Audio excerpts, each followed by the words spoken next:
Hey guys, tonight we are stepping into the chill of the Byzantine mountains, where monasteries sit perched like stone nests against a sky that never quite warms.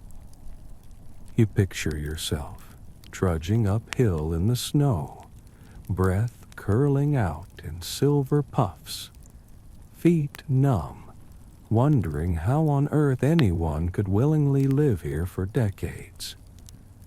The wind claws at you, sliding between stones, and when you finally duck into the cloister, it isn't exactly cozy.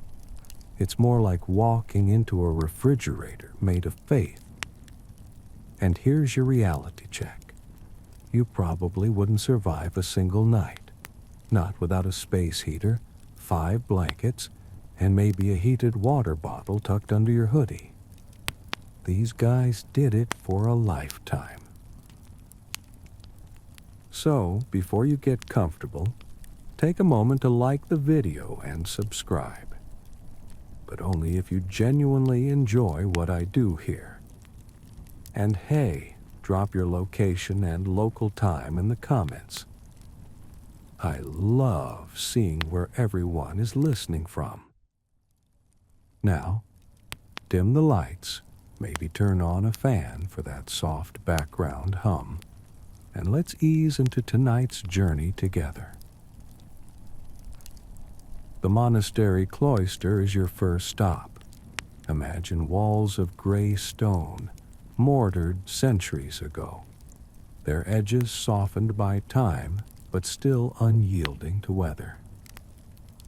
In winter, frost crawls across the slabs like thin lace, and your sandals, or, if you're lucky, worn leather boots, slip slightly on the frozen surface. The Byzantine monk walking beside you seems unbothered, his woolen habit swaying like a heavy curtain as he drifts down the corridor.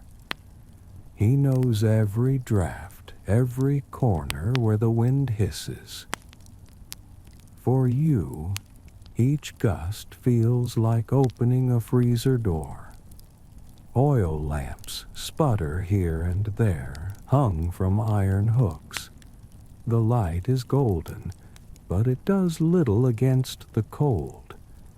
Just enough to cast long shadows that stretch across the cloister walls.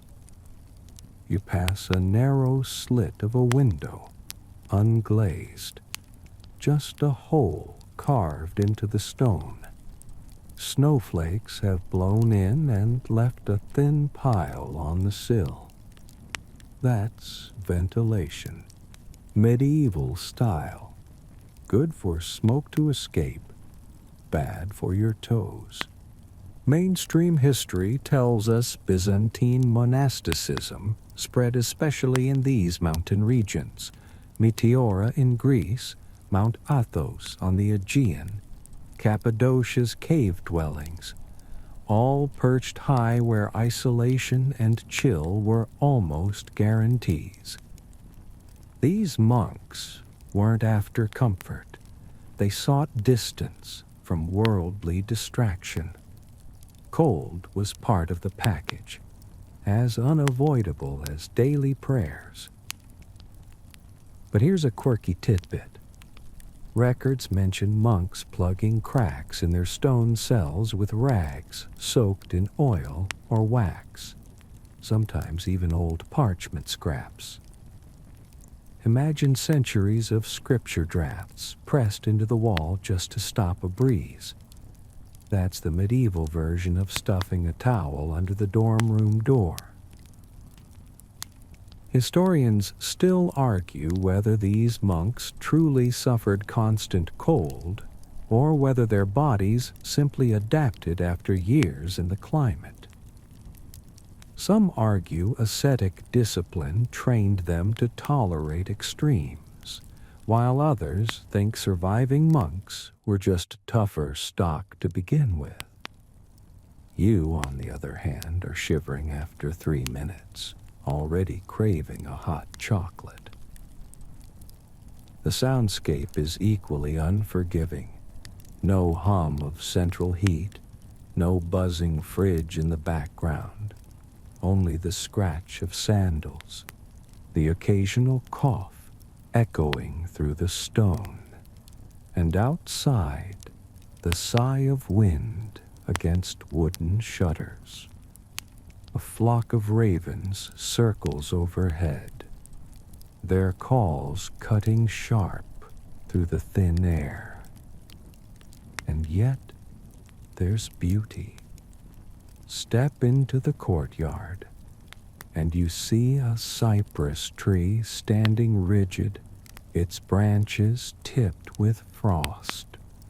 Beyond the wall, the mountains rise, layered in white and silver under the moonlight. The stars are crisp, so sharp they feel closer than they ever do back home under city haze. For a moment, you get why monks chose this life. It's breathtaking, like living in a painting. Then another gust of icy wind reminds you that beauty doesn't warm fingers. Inside the dormitory, the monk gestures toward rows of narrow wooden beds, straw mats, woolen blankets thin from years of use, maybe a fur thrown over if the monastery was wealthy enough to afford it. You lie down for a test. Straw pokes through the fabric. The air smells faintly of smoke, and the blanket holds more dust than warmth. The walls themselves radiate cold. Every exhale puffs back at you like smoke from a dragon you can't see. Still, this is where the night begins. Wrapped in shadows, with oil lamps flickering, you settle into an unfamiliar silence. Your modern brain wants noise, wants a podcast, or a heater's hum. Here, silence is the heater. Silence is the company. And maybe, just maybe, that makes the cold a little easier to bear. You wake with the bitter taste of frost still clinging to your lips, rubbing at your eyes as you adjust to the dim light spilling across the stone floor. The first thing you notice, aside from the chill, is the monk beside you, already tugging at layers of wool, a look of calm determination plastered across his face. You probably wouldn't last 10 minutes in this ensemble. Tunic, undertunic, woolen socks, leg wraps, and a hooded mantle, each layer scratchier than the last. Every fold is deliberate, every strap designed to trap a pocket of warmth. Yes, it itches like 1,000 tiny insects crawling over your skin, but here, comfort is a luxury, and warmth is survival. Mainstream history tells us that Byzantine monastic habits were heavy and multi-layered for exactly this reason. Wool was prized, both locally sheared and imported, because it repelled moisture, retained heat, and could be patched repeatedly. Monks would wear a linen underlayer against the skin, then a coarser wool over it, finishing with a long mantle for outdoor chores or nighttime vigils. The more layers, the better your chances of keeping the cold from gnawing at your bones. You tug at your scarf, if you had one, and suddenly feel how little modern fabrics understand what insulating really means. But here's a quirky tidbit. Some monks are rumored to have lined their clothes with moss or straw, weaving it between layers like a medieval sleeping bag. The idea of moss as insulation might make you laugh now, but in the freezing wind off a mountain cliff, it was literally life-saving. And yes, it smelled faintly of damp earth, so even your sense of comfort took a hit. Historians still argue whether these additional hacks were common or just eccentricities of particular ascetic orders. Some suggest the most devoted monks actively sought discomfort as a spiritual trial, embracing frost as a pathway to enlightenment. Others think it was pure pragmatism. If you lived in the mountains, you learned fast that warmth and itchiness were inseparable companions. You slip into your scratchy layers, noting the strange rhythms of your body adjusting to the weight and friction. Every movement feels muffled, almost like wearing armor that trades mobility for safety. Walking down the corridor, the wool rubs against itself, producing a faint, whispery sound, a secret language of textile friction. You chuckle quietly, imagining some monk centuries ago trying to sneak past a dormitory without waking his neighbors, only to sound like a small thunderstorm of fabric. Hands and feet are particularly vulnerable. Monks often wrapped strips of cloth around their shins and forearms, creating rudimentary gaiters and sleeves. Even fingers, usually left bare for work or prayer, might be stuffed into miniature wool mitts when the cold was severe. You bend a finger to test circulation and immediately regret it. The temperature differential is shocking. Despite this, there's a rhythm to layering, a logic that slowly becomes soothing. Pull the tunic tight, adjust the mantle, fold the hood over your neck, and suddenly each breath seems less painful. You realize that warmth here isn't just chemical. It's psychological, a carefully built routine, a habit that tells the body you will survive. Step outside, and you see monks in various forms of attire, some with patchy mantles, others with sleeves rolled and belts cinched high. Each outfit tells a story of improvisation, of lived experience. One monk carries a small bag stuffed with extra rags, a sort of medieval utility belt for frostbite prevention. You might laugh at the practicality, but in this climate, it's genius. And then there's the itch. Never underestimate the itch. Every movement against layered wool reminds you you are alive, and alive in a mountain monastery where centuries of tradition clash with modern comfort. You scratch discreetly, adjusting folds here and there, and realize the body's small rebellions are part of the dance. Moss, straw, wool, all of it becomes part of your senses, your consciousness, your tiny battle with cold that centuries of monks have fought before you. You step into the communal sleeping hall, a long room lined with narrow wooden platforms, each covered in straw mats that have seen decades of monks curling up in near silence.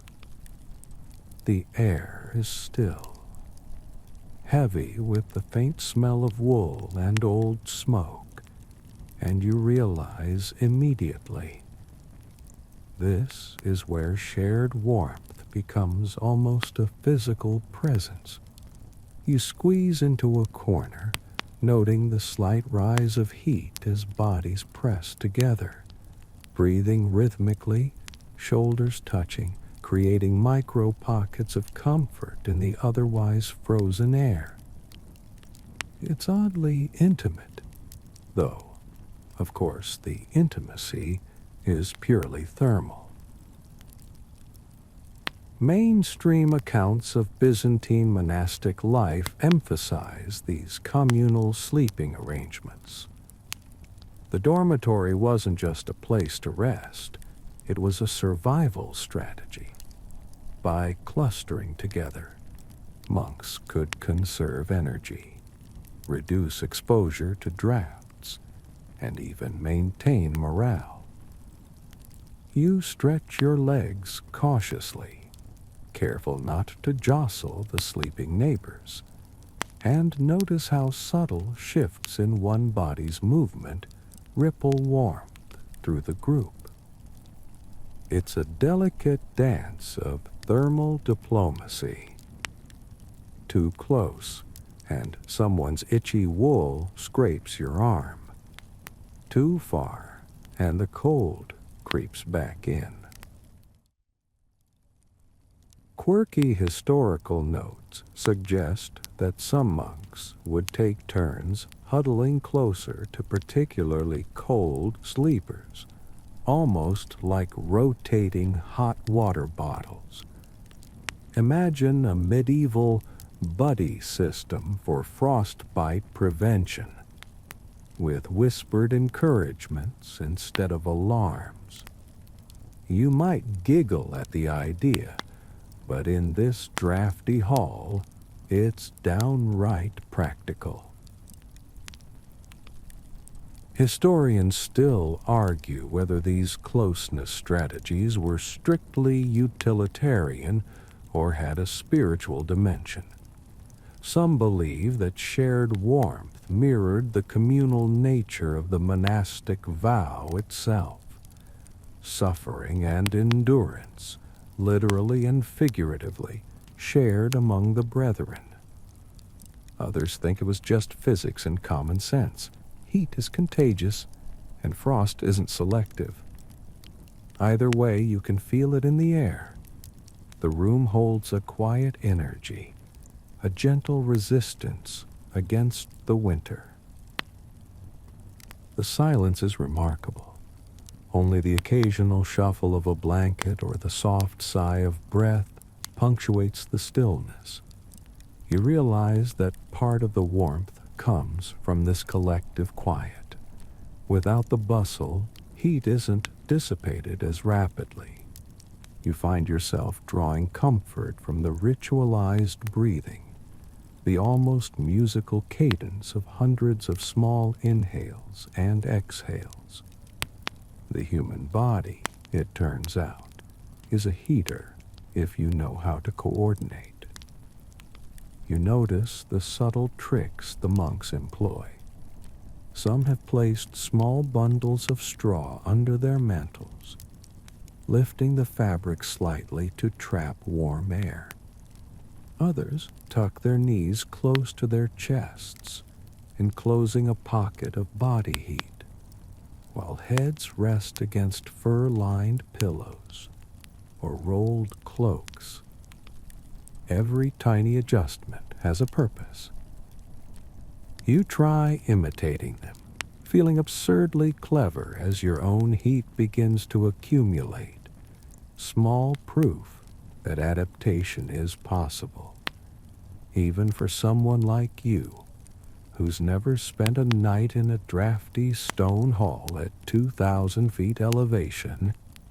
And then there's the mental part. You watch older monks, their eyes closed yet serene, seemingly impervious to the cold that bites at your ankles. They chant internally, meditate, or focus on their prayers, a technique that, oddly, seems to radiate warmth. There's a psychological layer to survival here. Perhaps, you think, the human mind is its own furnace if trained carefully enough. Even in the quirkiest corners, like the monk who wears a thin moss lining against his tunic, warmth is part ingenuity, part cooperation, and part sheer stubbornness. You realize you've been unconsciously measuring every movement, every breath, every tweak of clothing, learning the subtle choreography of winter survival that generations of monks perfected long before central heating was ever invented. And yes, it's slightly ridiculous that moss might make the difference between numb toes and functional fingers. But in these stone halls, every trick counts. The night deepens, and you feel the tug of a bell, low and resonant, calling monks from their fragile warmth to the chapel for midnight vigils. Stone floors await your bare or thinly socked feet, and each step is a negotiation with cold that bites through your woolen layers. You stumble slightly, shuffling over frost-tipped stones, and notice the rhythm. Inhale, exhale, count steps. Try not to curse silently.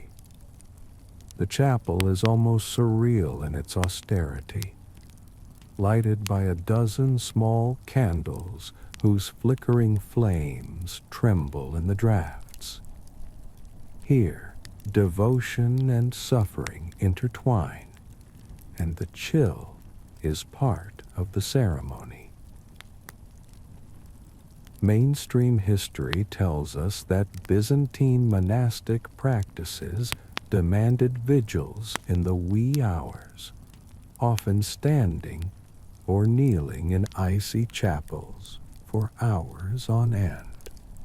These weren't optional. The monks considered it essential for spiritual discipline.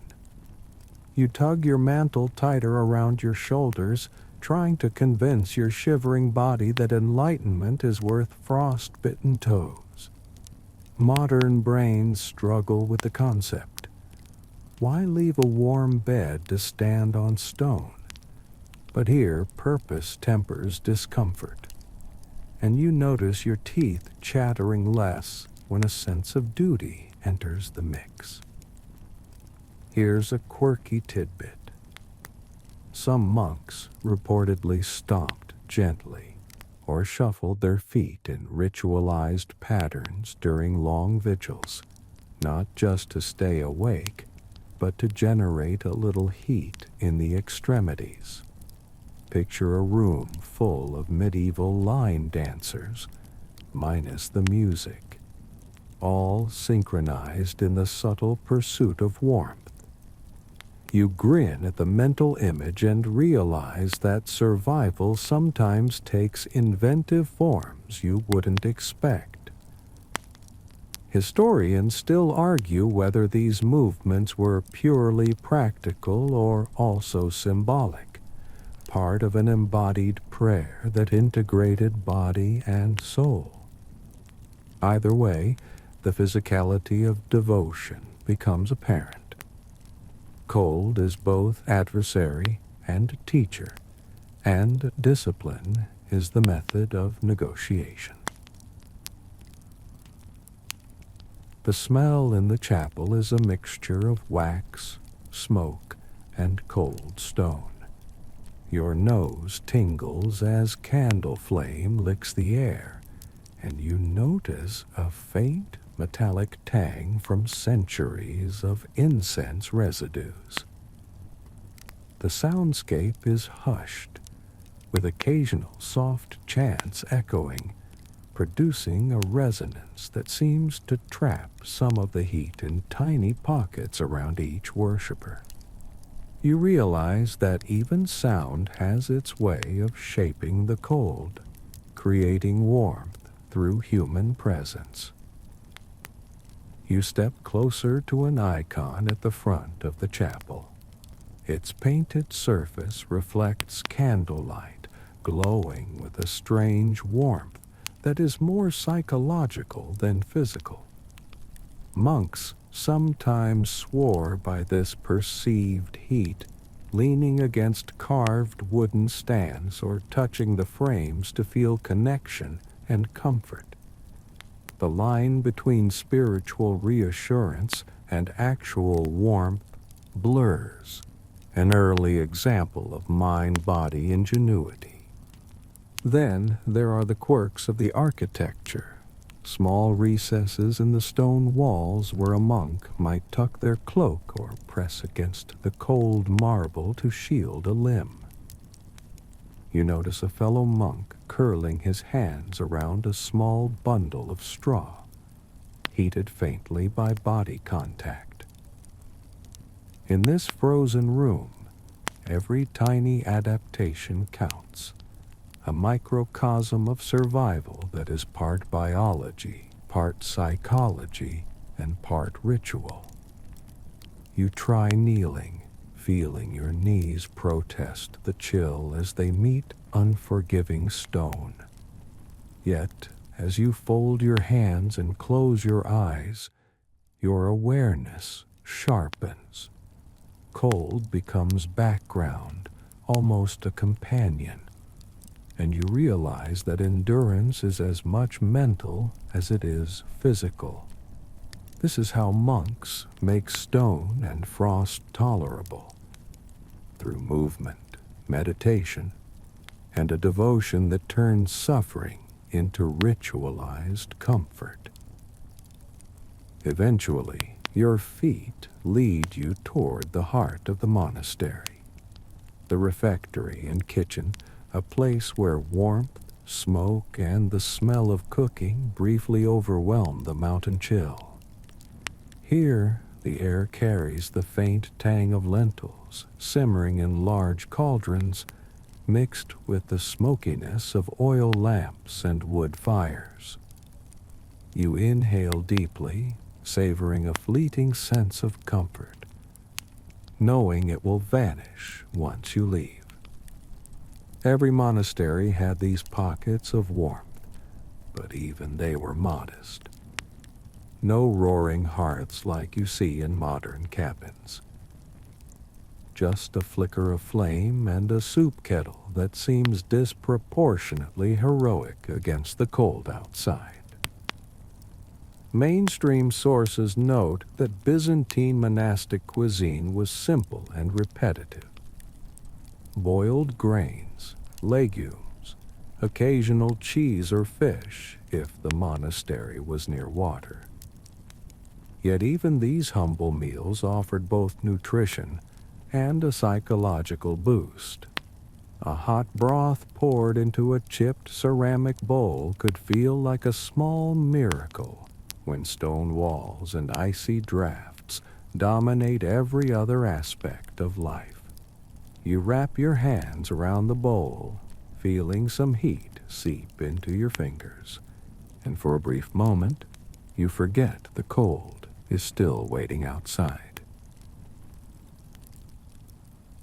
A quirky detail.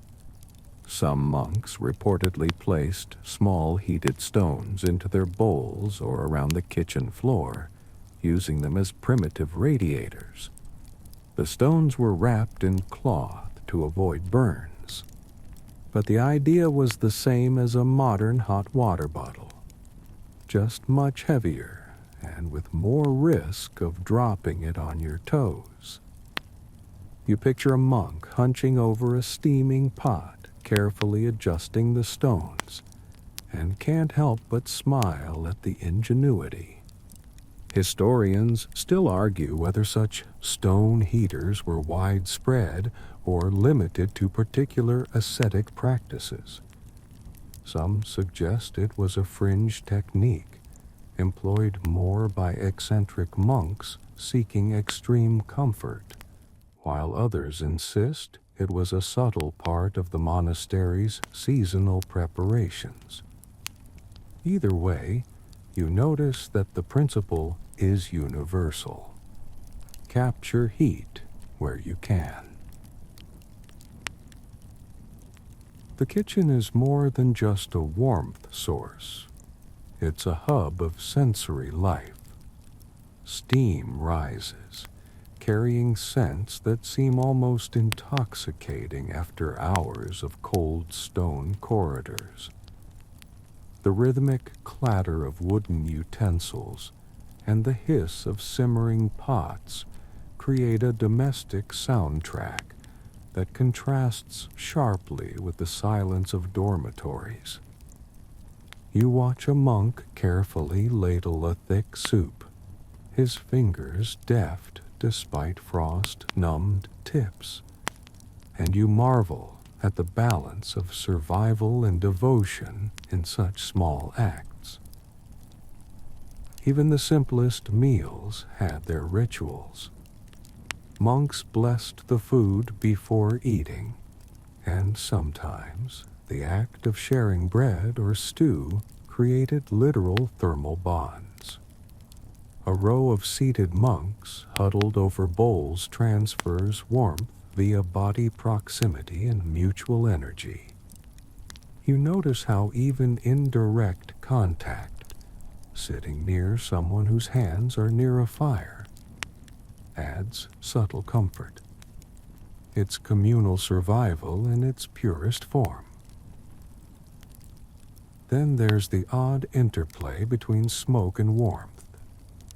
Chimneys were rudimentary, so smoke lingered, sometimes stinging eyes, but also providing a slight insulating layer, trapping heat just long enough to make work bearable. You cough gently, waving your hand to disperse it, and realize that even discomfort has its benefits. You sip the lentil broth and feel a slow warmth unfurling through your chest, a gentle contrast to the icy corridors you left behind. The taste is humble, but the sensation is profound. Survival in the monastery is a blend of practicality, ingenuity, and fleeting moments of pleasure. Here, even a simple bowl of soup becomes a small sanctuary against the relentlessness of mountain winter. You retreat from the kitchen, feeling a soft afterglow from the warmth of the stove, only to step back into the monastery's frozen corridors. The wind seems sharper now, cutting through every fold of your layers, as if to remind you that comfort is fleeting. Your eyes adjust to the dim flicker of oil lamps, revealing curious little adaptations that the monks have invented over decades, or centuries of enduring the cold. From the outside, some might look eccentric, but each trick has a purpose, a story of survival written in thread, straw, and soot. Mainstream accounts note that monks often modify their habits or surroundings in subtle ways to trap heat. For instance, hoods could be pulled tight to cover ears, sleeves tucked under belts to prevent drafts, and cloaks wrapped multiple times around the torso. You tug at your mantle experimentally, noticing how small folds create a tiny microclimate, just enough to keep the chill from piercing your chest. Quirky details emerge as you explore further. Some monks lined hoods or mantle edges with moss, creating a natural insulation layer. Others stuffed their boots with straw or wrapped leather straps around their fingers to reduce heat loss. You can almost picture a monk crouched in his cell, meticulously arranging moss like a gardener planting seeds. It's a strange but effective combination of resourcefulness and patience. Historians still argue whether these modifications were widespread or largely anecdotal. Some scholars suggest they were isolated innovations by individual ascetics, while others believe they formed part of broader monastic wisdom, passed down quietly from elder to novice. Regardless, the principle is clear. Survival demanded creativity. Candle soot also played an unexpected role. A thin layer on walls or mantle edges could absorb heat during the day and radiate it subtly at night. You brush your fingers over a blackened beam, feeling a faint residual warmth. It's not much, but in a monastery where every bit counts, even a tiny temperature boost is a blessing. You notice that some monks improvise further, wrapping garments in multiple layers of parchment, tucking small scraps into collars, or even using old bindings as makeshift mittens.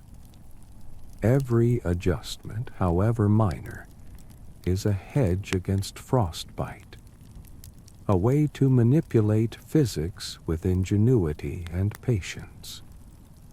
You can almost hear them muttering to themselves as they adjust. Just a little closer, just a little tighter.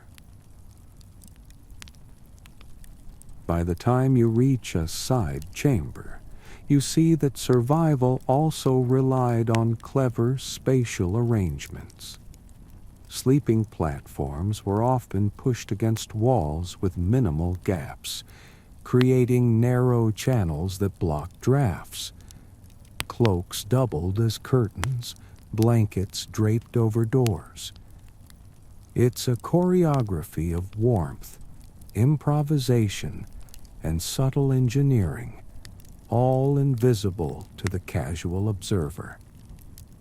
You experiment with your own adaptation, folding your mantle twice, tucking it under your belt, and leaning against a wall. Immediately, you feel a slight difference.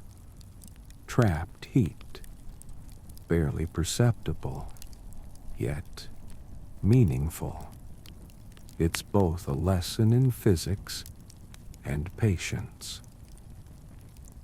Even in these mundane practices, there's a sense of continuity, a connection with monks who lived centuries before you, discovering the same tricks, quietly laughing at the absurdity of stuffing moss into a hood, because survival often has to be a little ridiculous.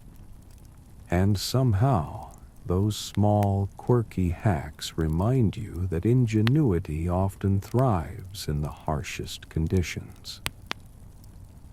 As you wander further into the monastery, you notice subtle signs that animals have become unspoken participants in winter survival. A cat curls along the sill of a frosty window, purring softly, its body radiating heat that drifts into the room. A small dog snoozes near the hearth, occasionally twitching in its sleep while the monks work around them, seemingly indifferent. Even tethered goats sometimes found their way inside, drawn by warmth or scraps of food. In these harsh mountain climates, the line between human and animal warmth blurs. You crouch near the cat, feeling a surprising comfort, and realize that animals are more than companions. They are part of the monastery's subtle heating system. Mainstream historical records confirm that cats and dogs were welcomed in monasteries, not just for companionship, but for practical reasons. Rodents were kept in check, and body heat was an unexpected bonus. You watch a monk pass by, carrying a small basket of food for the animals, appreciating the quiet symbiosis.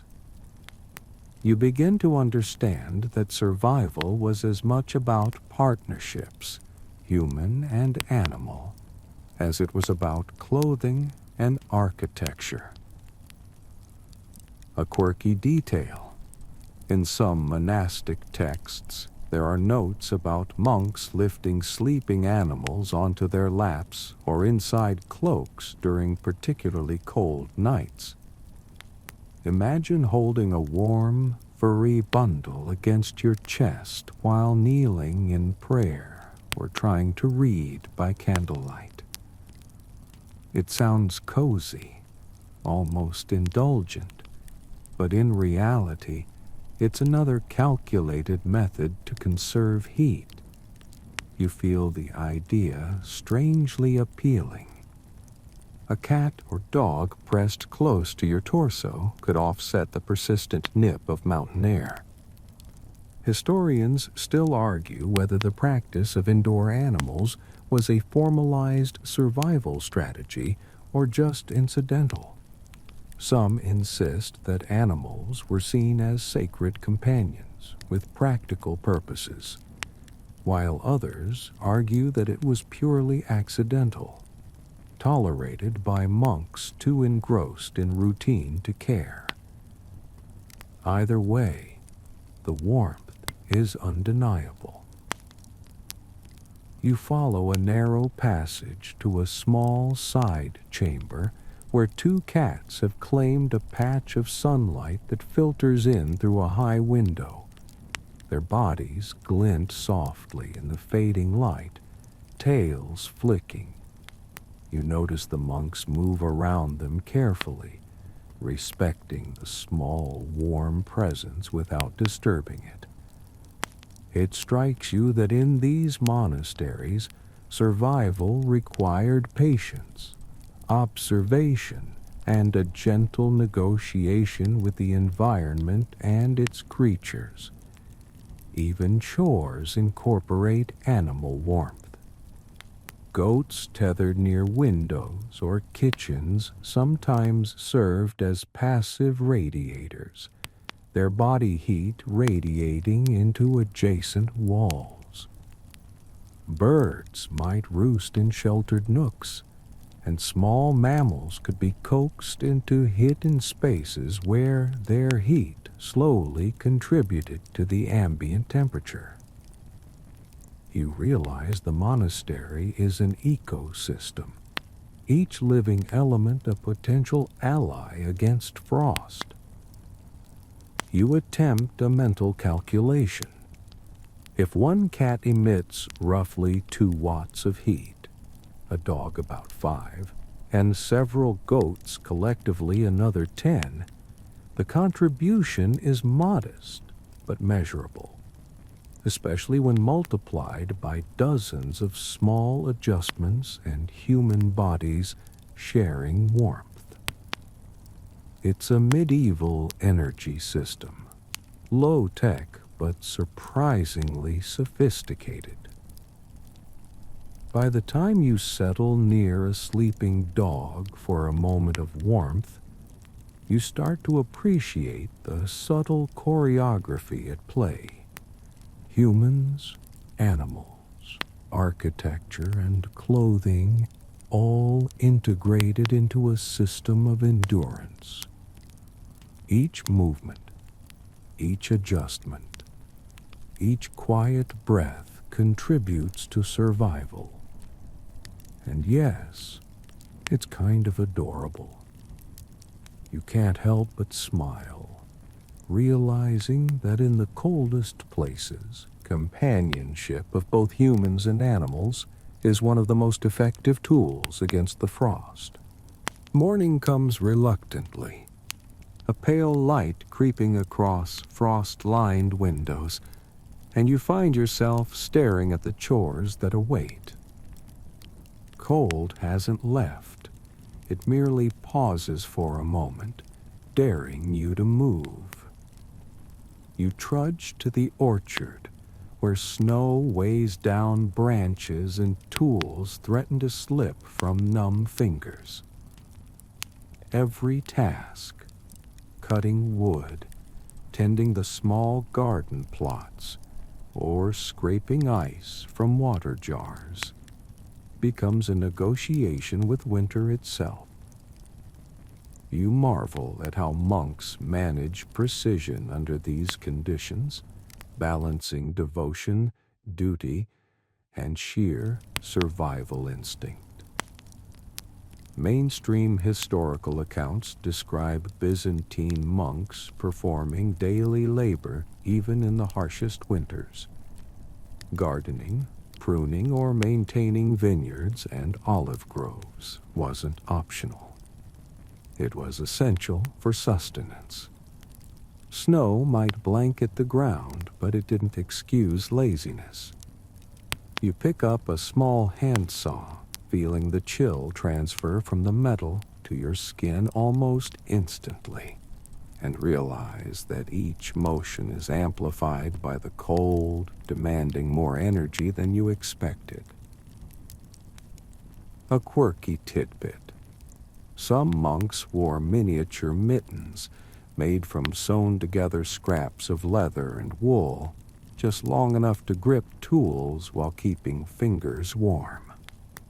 Others were known to dip hands in hot water before starting work to improve dexterity, a practice that seems almost too clever for the Middle Ages. You mimic the motion, pretending you're a monk inventing the first hand warmer, and can't help smiling at the absurdity. Historians still argue whether the cold truly limited productivity, or whether disciplined routines and the human body's adaptation made such labor almost second nature. Some claim that monks developed surprising resilience, training themselves like winter athletes. Others suggest that efficiency still plummeted, and clever hacks only partly mitigated losses. Either way, you notice the blend of ritual, routine, and necessity shaping every action. You bend to scrape frozen soil for planting, and the sensation of cold mud clinging to wool gloves is surprisingly grounding. Each shove of your hands into the earth, each slice of the saw, feels like a small assertion of control over the elements.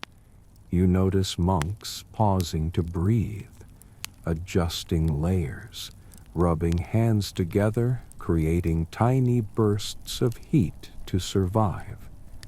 Even the simplest chore becomes a meditation in endurance, a quiet dance between human will and nature's indifference. Inside the scriptoria, a similar struggle persists. Quills scratch against parchment, and ink sometimes thickens in freezing air. Monks cup their hands near candle flames, warming fingertips to maintain dexterity. You picture the manuscript pages, carefully penned in near-numb conditions, each letter an act of devotion and defiance against cold. It's a physical and mental balancing act, precision under frostbite threat, patience under relentless chill. Small humor finds its place in these moments, too.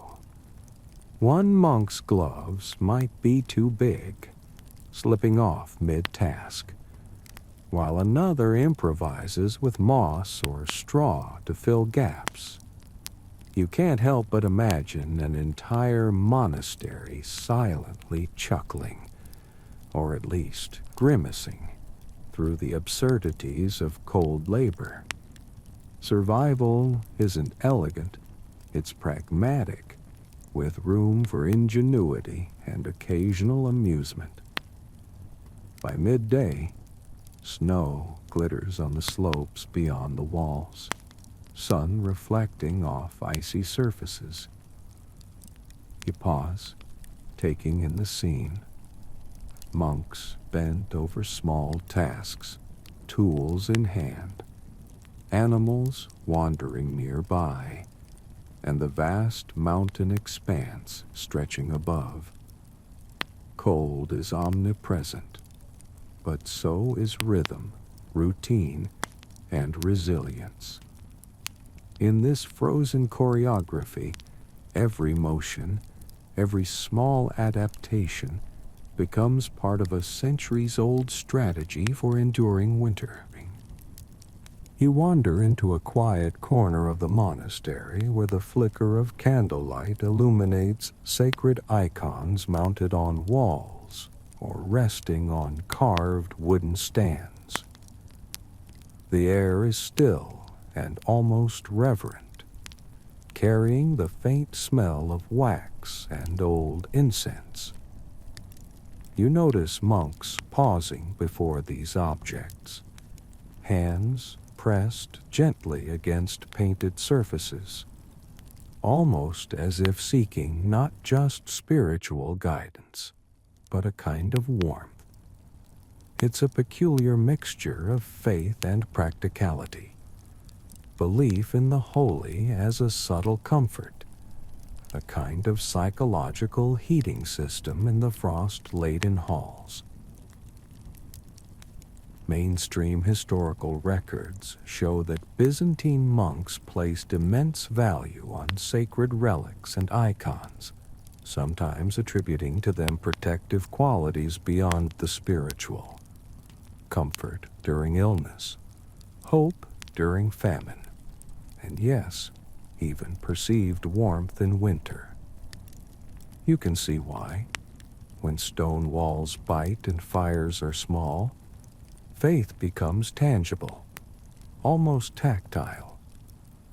Pressing your hands against a gilded icon, you feel a faint pulse of reassurance.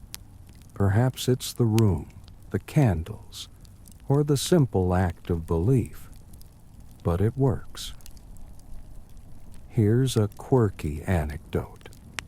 Some monks carried small relics in pockets or wrapped them in cloth under their mantles during the coldest months. Imagine the smallest, most ornate talismans tucked against your chest, both a spiritual safeguard and, coincidentally, a buffer against the icy drafts. You chuckle at the thought of centuries of tiny charms silently contributing to microheat. Historians still argue whether the perceived warmth from icons and relics was genuinely psychological, part of ritualized devotion, or merely an unintended side effect of proximity to the body in candles. Either interpretation highlights an essential point. Survival in these mountain monasteries wasn't just physical. It was mental, spiritual, and sensory. You follow a narrow corridor lined with relics, observing the gentle rituals that accompany them.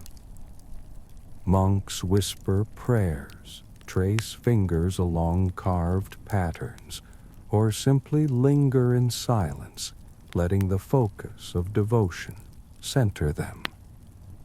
There's an unexpected practicality here. Concentrating on something sacred can distract from the cold, regulate breathing, and even increase circulation slightly through subtle movement. You notice your own body responding, a warmth creeping into stiff fingers and toes, proving that belief can become a survival tool. Then there are the small architectural choices designed to enhance the effect. Nooks, recesses, and alcoves not only displayed icons, but subtly trapped warmth from candles. The glow of flame against gilded surfaces created pockets of radiant heat, however modest. You pause to consider how monks may have understood intuitively what modern physics calls radiative transfer, using it in ways both symbolic and practical.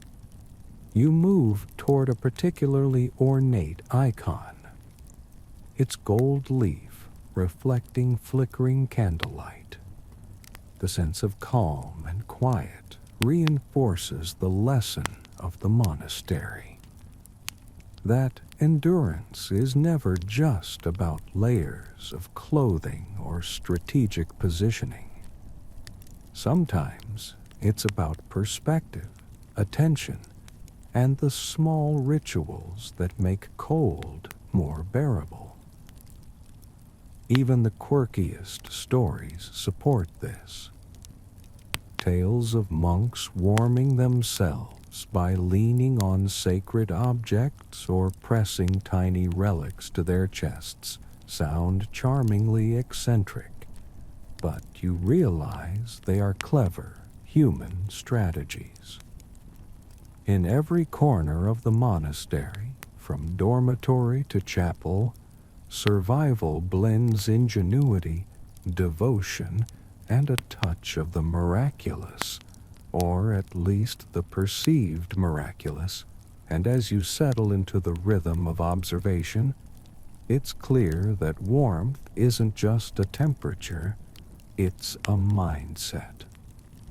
By now, you've come to understand that surviving a winter night in a Byzantine mountain monastery is less about luxury and more about endurance, routine, and mindset.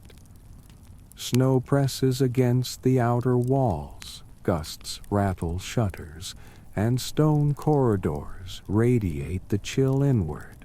Yet monks move with quiet purpose, each action deliberate, each adaptation honed over years. You notice the subtle signs of their philosophy, the way they embrace cold as part of devotion, the way they layer clothing, the micro tricks that make survival bearable, and the spiritual rituals that transform discomfort into discipline. Mainstream history emphasizes that monastic life was inseparable from climate. Remote monasteries were chosen for isolation, often perched on cliff faces or atop mountain ridges, precisely where winter temperatures could be brutal. Living in these conditions forged resilience, and the monks' routines, prayers, chores, meditation, were all intertwined with coping strategies against the cold. Even today, visitors remark on the austere, unheated rooms that preserve the tradition of endurance. A quirky observation: some monks reportedly performed hand exercises or subtle dances in place to stimulate blood flow during long nights of prayer or work. You can almost picture a line of shadowy figures shifting their weight in synchrony, moving ever so slightly while maintaining the appearance of still devotion. Odd as it seems, the technique reflects an intimate understanding of the body's response to cold. Tiny improvisations that keep fingers and toes functional. Historians still argue whether these practices were primarily functional or carried spiritual symbolism, integrating bodily endurance with devotion. Perhaps the distinction didn't matter. In the monastery, physical survival and spiritual purpose were inseparable. Every cold-tinged breath, every frost-nipped fingertip, every shiver in a stone corridor was woven into the fabric of daily life and devotion. You wander toward the edge of the monastery, where a cliff drops into a white blanketed valley. The mountains rise beyond, silent and imposing, while faint sunlight catches the edges of frozen trees. It's breathtaking, almost absurdly beautiful. And you realize this is part of why monks tolerated cold. The environment itself demands respect, attention, and awe. It teaches patience, endurance, and humility. Even the smallest details, the animals quietly nestled inside, the moss lining a hood, the subtle heat of a candle, combine into a system of survival that is both ingenious and gentle. By observing them, you begin to feel the principles seep into your own body. Patience, rhythm, small adjustments, and the quiet acceptance of discomfort. You understand, perhaps for the first time, that in these monasteries, cold is not merely endured. It is embraced, softened by ritual, community, and faith. You take a final glance at the snow-laden slopes, at the cloister where shadows dance in flickering candlelight, at the tiny, clever adaptations scattered everywhere.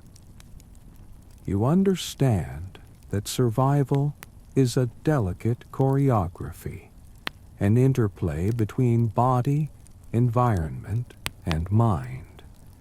And as you step back inside, the cold seems slightly less oppressive, the flickering lamps slightly more comforting, and the quiet rhythms of the monastery's winter life quietly infectious. The day slowly softens into evening, and the monastery's rhythms begin to ebb.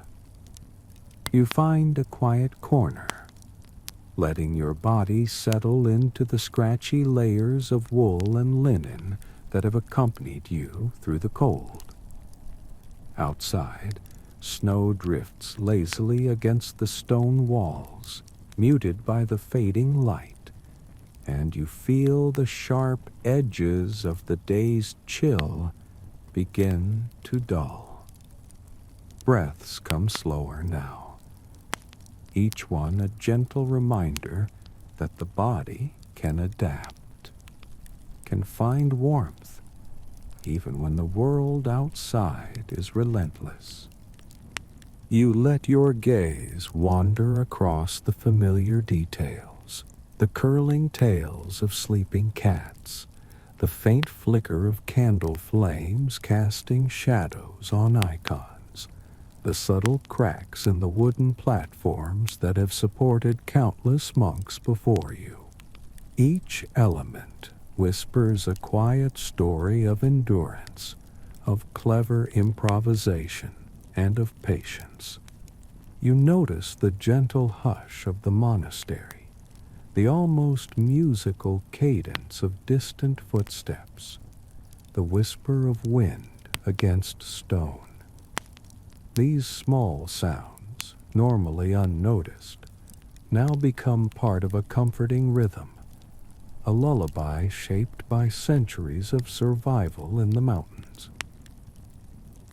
Even the quirkiest, most eccentric practices, the moss lining a hood, straw tucked into sleeves, small heated stones in the kitchen, now feel tender and purposeful. They remind you that ingenuity often thrives in harshest conditions, and that the simplest, most human solutions can make an unbearable environment livable. You imagine centuries of monks adjusting, adapting, finding tiny victories against frost and stone, and you feel a connection stretching across time. As your body relaxes, you think of the wind howling outside. Now just a distant murmur behind thick walls. You feel warmth, not just in your layers, but in the quiet understanding that survival was never solely about clothing or fire. It was patience, observation, community, and faith. The cold has become a backdrop, a steady companion fading into the edges of your awareness. Now, dim the lights, maybe turn on a fan for that soft background hum, and let the sense of stillness, resilience, and gentle ingenuity lull you toward rest. Let the image of candlelight flickering over stone, animals curled in corners, and monks moving through their frost-bitten routines drift softly through your mind. Allow your breath to match the slow, measured pace of this mountain sanctuary. You are safe, warm enough, and surrounded, if only in imagination, by centuries of quiet endurance.